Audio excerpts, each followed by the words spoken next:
One.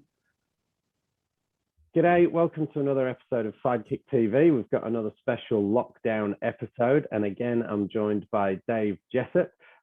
We thought now is a great time with this lockdown that we can actually focus again on our businesses and look to actually build some better planning in it. And who better to help than Dave Jessep? So thanks. Welcome, Dave. Thanks, Rick. How are you going in lockdown? Are you drinking as much or more than normal? I've actually been pretty good, to be honest. Now I'm on a bit of a health kick, so it's working really well. Well done. Good work, mate. Hey, Dave. Obviously, you know your vast wealth of experience here, and we're talking about helping planning for small businesses. Dave, could you talk us through? You've got an idea here that's going to really help people in terms of setting their budgets and their goals. Yeah, I suppose it's the lockdown's tough for everyone, but it's potentially an opportunity for you to get a little bit of clear air and have a bit of time with the family, but also just think about what you actually, why you're in business and what the point of it all is really, and how to perhaps maybe grow what you're getting out of your business. So I just want to introduce the idea of a bottom up profit and loss. Normally in a profit and loss, hopefully you can see that okay, Rick. Normally a profit and loss, we drive down, we go, right, what is our sales number? And then we deduct from the sales our cost of sales, like things like wages and materials. So in this example, we've got, say, 300,000 of sales, then they pay wages and materials of 150, and that gives you your gross profit. So your gross profit in this times is 150 divided by 300. So it's a 50% return on sales is what you're making. And then you deduct your operating expenses. And your operating expenses are things like your rent, your motor vehicle, your phone, your bits and pieces. So for a small business, it might be around 50K. So at the bottom, essentially, is what is left over is what the owner gets. So it shows you an opportunity to actually go the other way around and say, well, what is the number that I really want down here? So what is it that perhaps that I'm after? And then work backwards and actually start to look at how you can sort of manage these sort of areas to actually start to grow the bottom line. Awesome. So when you're working with a client like this, Dave, so what's the exercise? Like, what should they be doing to set these numbers themselves? Well, I think the key is actually understanding what I really want to get down the bottom here, and what have I got last year, and perhaps what could I perhaps grow to. So it's sort of saying, okay, you should really go back to your last year financials and understand what your tax, what your gross tax profit is. Combine both your shareholders' salaries and your personal tax returns with your whatever's left over in your company tax return to sort of give you that round number. And let's say we're earning 100. Let's say this next year's budget we're after, say, 150. So if we're after 150, we're after a bit of an increase. It's quite a chunky increase. So maybe it's big picture thinking, and we kind of go, well, okay, what are our operating expenses? Is there anything we can save potentially in some of our operating expenses that we could start to work on? And yet, at 50K, you're probably not too much. But let's say we're trying to get 5K off there. So we've got a 5K increase there. So we're after 50 as the total. So we've got 5 in there. So essentially what we then say is that we've got to add those two together, we need a gross profit of 195. Because 195 minus 45 equals our 150.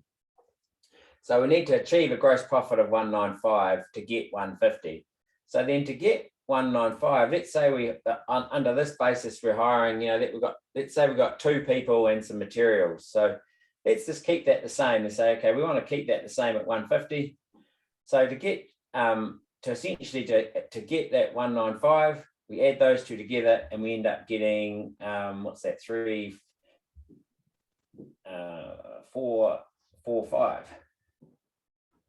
So we need a 3, 4, 5. Sorry. So we need an increase in our sales to get to our extra 150. So what we need to do is grow this by 45. And we're into 50. So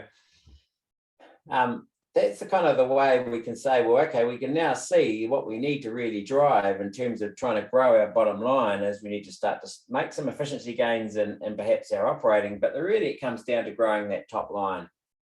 And potentially improving some of the efficiencies that you're rolling through between the gross profit margin. So we're looking to increase our gross profit margin from 50% to a higher sort of rate. So that's the opportunity. So really in here, when I think about it from an employee perspective, we should be doing, you know, if you're paying an employee, say you're paying $30 an hour, then you really should be looking to charge that out at somewhere between 2 to 3 times that number.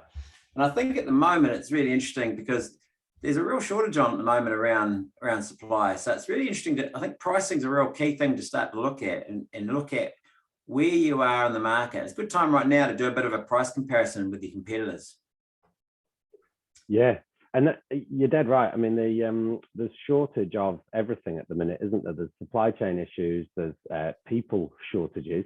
I'm even starting to hear murmurs of the brain drain as well. I've spoken to a couple of people that are leaving. So yeah, if you're a business owner and these are the numbers, then actually, like you say, look at what you're charging versus your competitors. And there's probably actually a little bit of wiggle room now, isn't there? Because people are actually expecting to pay more for stuff.